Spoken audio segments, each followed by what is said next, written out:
Today we are discussing sickle cell anemia. It is an autosomal recessive disorder.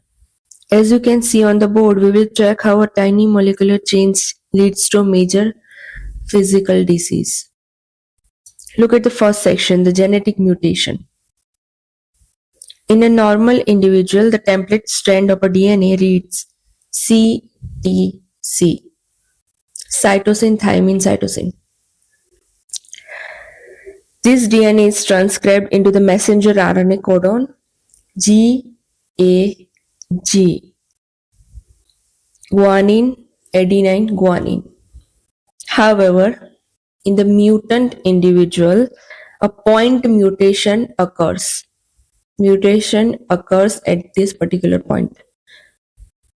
Adenine is replaced by thymine. So instead of thymine, there will be adenine. This changes the template to CAC, which will transcribe into messenger RNA codon GUC. Now what happens here? Let's look at the amino acid level. The normal codon GAG codes for glutamic acid, which is hydrophilic, means it loves water. It is polar. So it loves water and keeps the protein stable, while in the sickle cell trait, the GUG codon places valine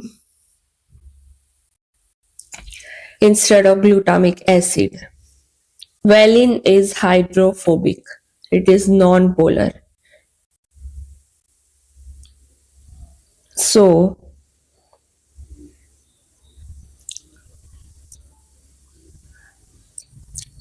where all this thing happened? This happens on the beta globulin chain in hemoglobin. Now, valine is hydrophobic and non-polar. Because valine fears water, it creates a sticky patch on the hemoglobin. So what happens to the cell? Under low oxygen tension, these mutant hemoglobin molecules starts to stick together. Under low oxygen pressure, these mutant molecules starts to stick together.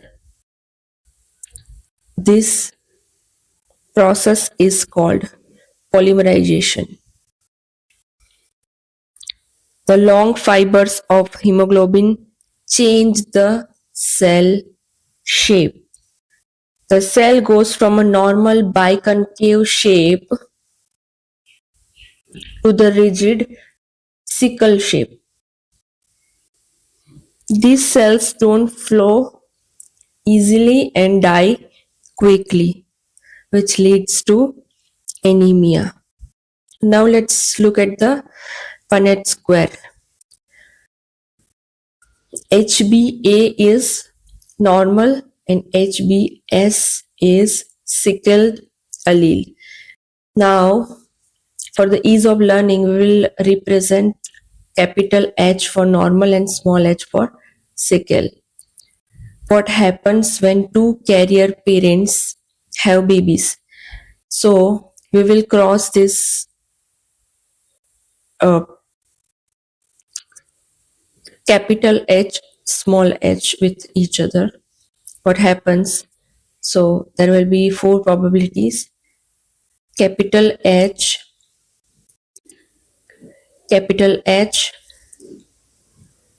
capital H, small h, capital H, small h, and small h, small h. So these two are carrier. This is normal and this one is deceased. Look at the percentage. 25% of the offspring are normal.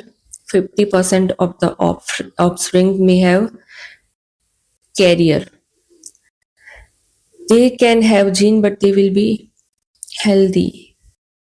And 25% of the offsprings are diseased over here.